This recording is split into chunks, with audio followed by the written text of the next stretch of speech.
欢迎回来，我们又再次见面啦。今天很紧张、兴奋又开心，因为前后等了有2个星期了，终于等到它了。就是我们一直在等待的 M Plus 富贵机，它今天终于来到了我们的手上，我们就来直接做个全方位的开箱跟测试吧。测试来。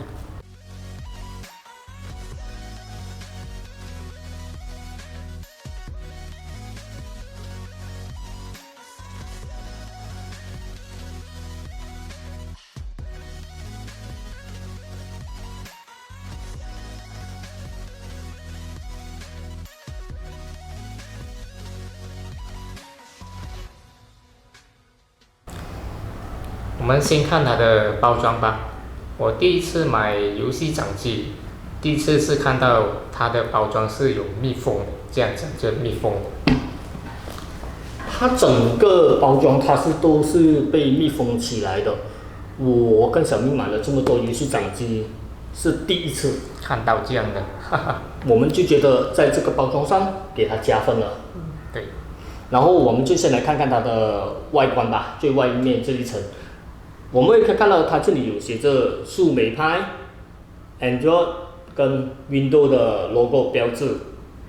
但是这一台呢，我们是买树莓派的，所以它这边呢，它是写了编号，它是第4台，规格是常规款，应该是最普通的款式啦。然后它的内容是3B 加、3B Plus 跟32G，32G 就是内存卡32G。它的3B 加就是这一款是用这树莓派3B 加的版，然后它是定制 PS3啊，这个我就不明白是什么意思了。不明白它是什么。然后它就没有了，这边就是这样子。我们再看看后面，后面就是直接一台的机器。然后我很喜欢它这边所写的，关于玩，我们是认真的。We are serious about playing. We are serious when we are buying. OK， 其实我们都是认真的，认真的玩家。好，然后我们再看另一旁，另一旁呢，它就写了它所有的机的规格，就好比5寸的 IPS、高清输出、电容多点触控、一键切换屏幕。然后大容量索尼电池等等啊，这些就不是很重要，我们就稍后我们再拍一张照，然后我们就把这个给放在上去啊。好，我们就直接先来打开吧。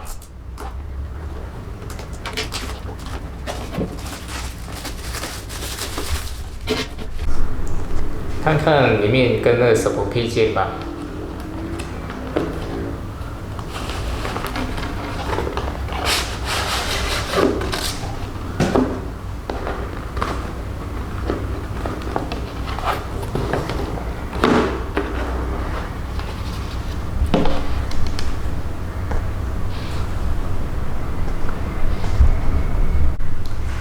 卖家很用心，因为一打开就会看到一张Super VIP 的会员卡。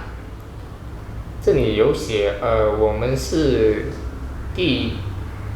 其中100位的支持者，我们可以在本店消费会有18%的折扣。对，就是这张卡。但是有一点的它的不好是它写错了那个卡字，英文的卡字了。卡是 CARD， 它写 OARD 了。我们就看看里面还有什么吧。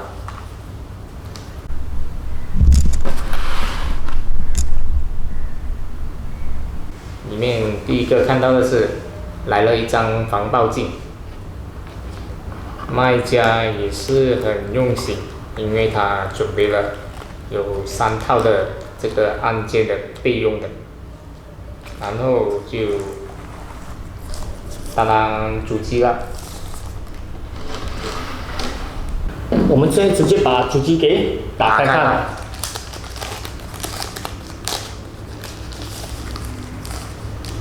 大家兴奋吗？好，第一眼拿到手上的时候，感觉很沉，但是并不是说非常沉的那种，因为它是金属壳，所以呢，给我感觉上有一种很冰凉的感觉。比较重，比较冰凉，铁的感觉。可能会有人问我吧，为什么在跟它盒子上的按键的颜色是不一样呢？因为这个是我特别要求他帮我们换成全黑的，我感觉比较酷。对，黑色。在上一个影片，其实我有大致上的介绍了它所有的按键的布置。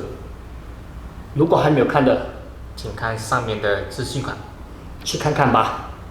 好，我们这个真的是跟盒子上跟上一个影片有点不一样，就是颜色的配置啦。因为这个是全黑，所以呢是感觉上不一样罢了。但是呢，其实其他的布置还是一样的。我们可以看到有一个遥控，然后十字键 ，Select Button、Start Button， 这个是调音量的减跟加，然后中间这个是 Power， 就是开机的按键，还有这个是调光度的，然后这个是 HDMI 的，直接就是你接 HDMI， 它就可以直接把画面给调整。这个是另外一个遥控，这个是用了 3DS 的遥控。根据卖家的说法呢，是比较容易收在裤袋里，但是我想说，太大力了，应该是受不了吧。所以我还是认为，如果可以同一时间用2个一样的 ALPS 的遥控，我觉得会比较好一点。虽然这个也是有它的卖点，看上去至少不会就是死板板的，好像太单调了。虽然它已经很像砖头了，不过每个人喜欢的不一样。至少我感觉这样的砖头我是蛮欣赏的，我是蛮喜欢的。对。然后它还有它的 XY、AB 键。好，我们来看看这个，就是大家最关注的 L 键跟 R 键，到底有没有呢？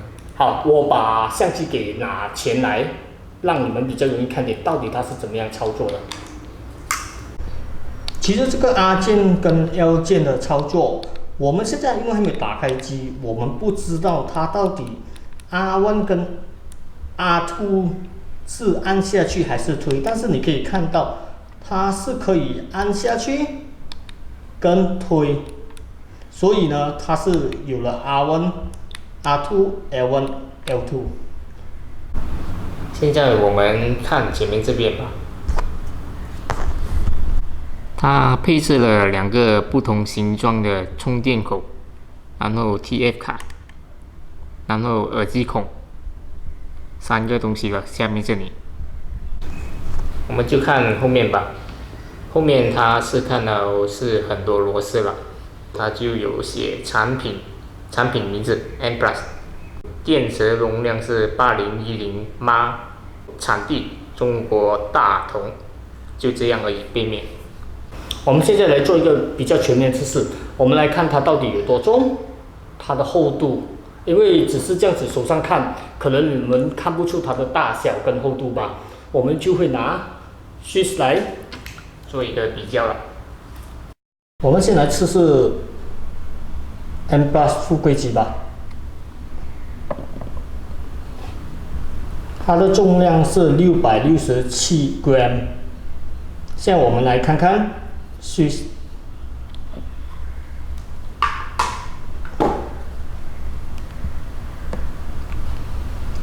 的重量是404。现在我们来看看富贵机跟 Swiss 放在一起的厚度。如果长度来说 ，Swiss 加上 Joy-Con 是比富贵机长的。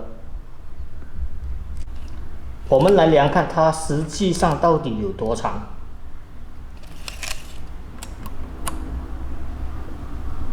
它看起来是有20 cm 长度，我们看它的宽度，它的宽度是有10 cm。再来，我们看看它的厚度，它的厚度，这个看起来应该是2点多吧，不到3cm的厚度。我们现在就直接把它拆开来看吧，看它里面到底是怎么样。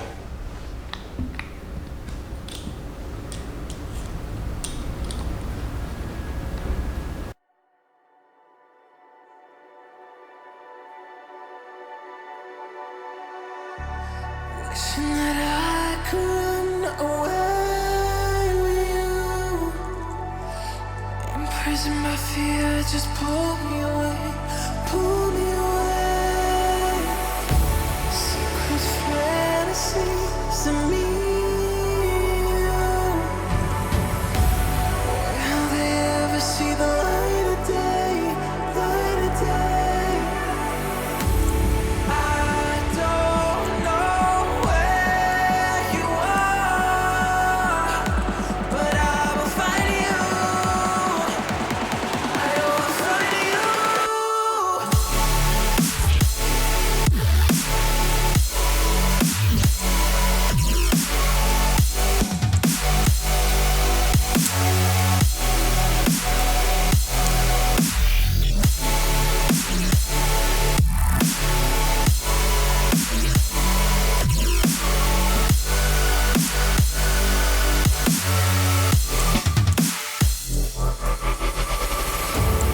So if you're out there, just run until the edge and fall into me and see where this could end. Make our own life and leave this world behind. Can you hear me? Do you feel me?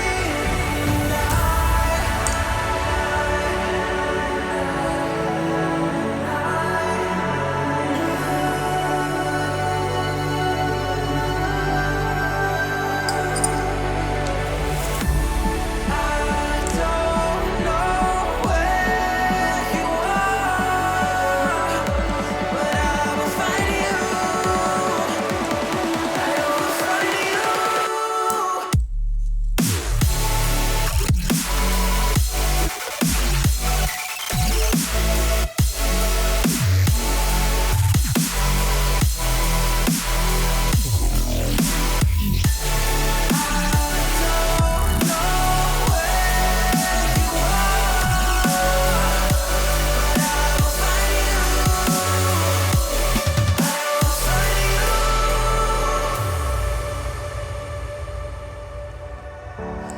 Wishing that I could run away with you.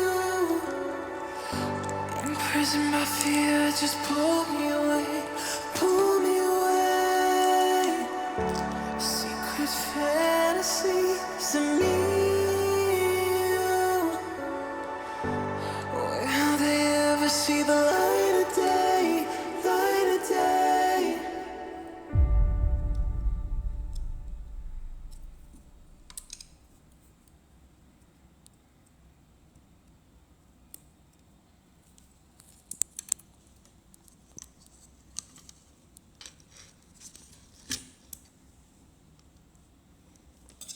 好，我们把整台机器给拆开了。你可以看到，这个就是它整台机器的配置，它电池，它的屏幕，然后它的3B Plus、3B 加树莓派的壳芯，它的 M Plus 的键盘，它的喇叭2粒左右的。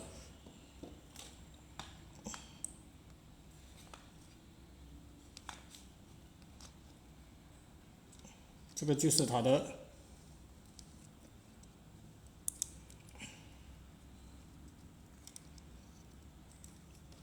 我们把它拆开来看看它里面实际上操作是怎么样。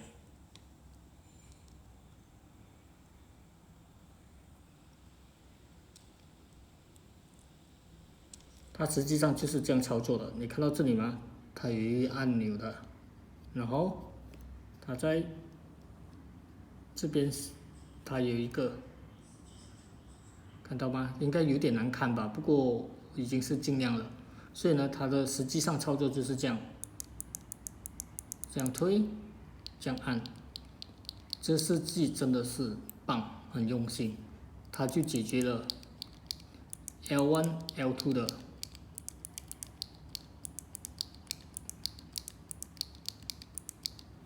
就让我们来一睹 M Plus 的庐山真面目吧。它的内涵，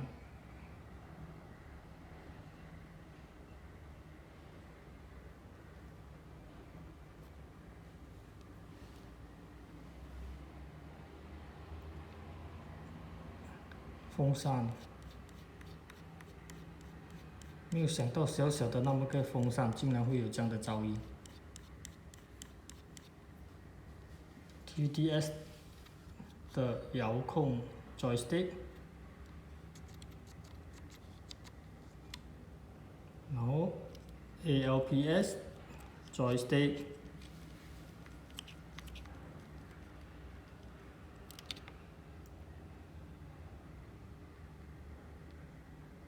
可以看到树莓派的壳心、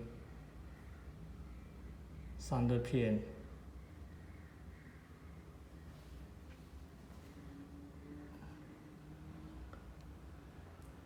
好了，我们把它装回去吧。我们就开机看它是用什么系统吧。一开始会看到 M Plus， 它是用这个名字叫 Laka 的系统。我们看有什么模拟器吧，有街机版的。美咪、NEC、Game Boy、Nintendo 64，还有这个 Super Nintendo、Sega、SNK、PSP， 还有 PS。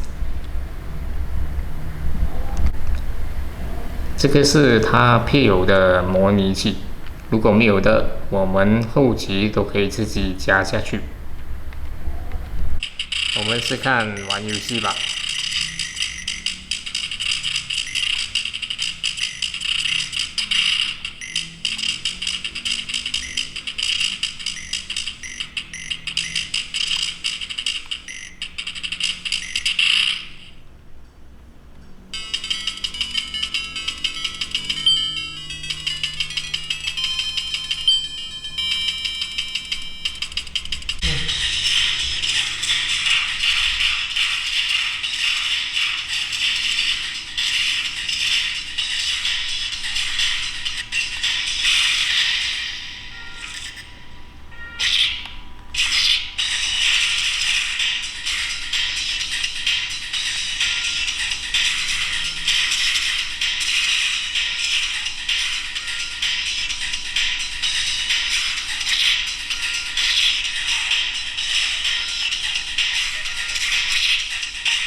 经过我们全面的开箱、拆机、测试，我们看到这台 M Plus 的优点和缺点。我们就先看它的缺点吧。我们第一个要吐槽的就是它真的有点重，玩久了我们的手会酸，尤其是当我们连续玩了1-2个小时，真的手会麻痹，抬不起来。第二点是，它考虑到很好，但是呢，也是因为这样子，当它的风扇在走的时候呢，它的声音真的有点让我们感觉不耐烦，好像蜜蜂一直在旁边这样这样子声音啊。所以有好有不好这一点。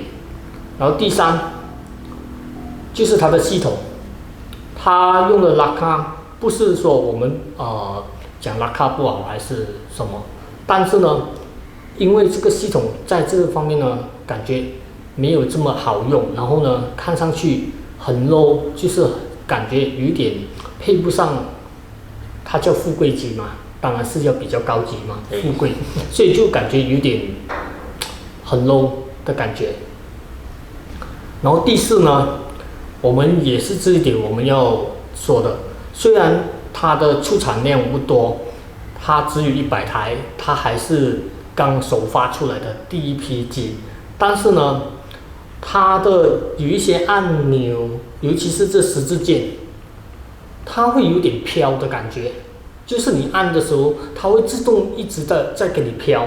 对，你没有动它，它会自动自己跑，一直在飘。所以呢，我就这一点不得不说，真的是它的缺点，我们需要自己调。然后第5呢，就是它的 L 键跟 R 键是不错，它很有头脑，但是呢，它的按上去，就是说你的按的感觉呢，没有那么的清爽跟容易按，你可能会就是说要去调整它来适配吧。以上是这几点我们所要说的缺点，那我们接下来就来说说看它的优点吧。不得不说，这个 IPS 5寸屏幕，我玩了2-3个小时都不会觉得眼睛会很累，因为它是用软光屏幕。我玩其他游戏机会觉得眼睛有点累和痛，因为他们用的是冷光 IPS 屏幕。第3点我们要说它的优点就是它的软件，虽然刚才我们也说到拉卡系统，我们并不是那么喜欢用，但是呢，当我们跟卖家回馈我们的意见的时候，他很快就把最新的系统发给我们了，我们还在下载跟迟一些，我们就会升级成最新的系统后，我们再做个影片给大家看它有什么分别。所以在这方面呢，他们是做得不错的。然后第四个优点呢，就是我们提到的，就是它的硬件。为什么我会说硬件呢？虽然这台我们所购买的是树莓 3D 加壳型，但是只要我们想升级，我们就能升级。为什么我这么说呢？因为卖家他们正在适配着树莓4的壳型，然后他们也在适配着一些安卓跟 Windows 的壳型，所以呢，这个就非常方便。只要我想，当然要出钱啊，我都可以随时随地把这个壳型给换成我所需要的。就打个比如，现在我是在用这壳型 3D 树莓 3D， 我想把它换成 Windows 没有问题，都能做得到。所以这个是他们也是它的优点。然后最后一个我想说的就是，我很喜欢它这个 L1、L2、R1、R2 的设计，虽然还不是很完美，但是我们可以看得到，卖家真的是很用心在做着。所以这个就是我们所看到的它的优点跟缺点。对。我们的影片就到这里啦，我们会陆陆续续的再拍一些硬件、软件的升级，然后跟一些模拟器游戏的影片。密切留意我们的频道。如果还没有订阅我们的频道，请帮忙订阅、按赞、分享、打开小叮当。好，拜拜啦。拜拜。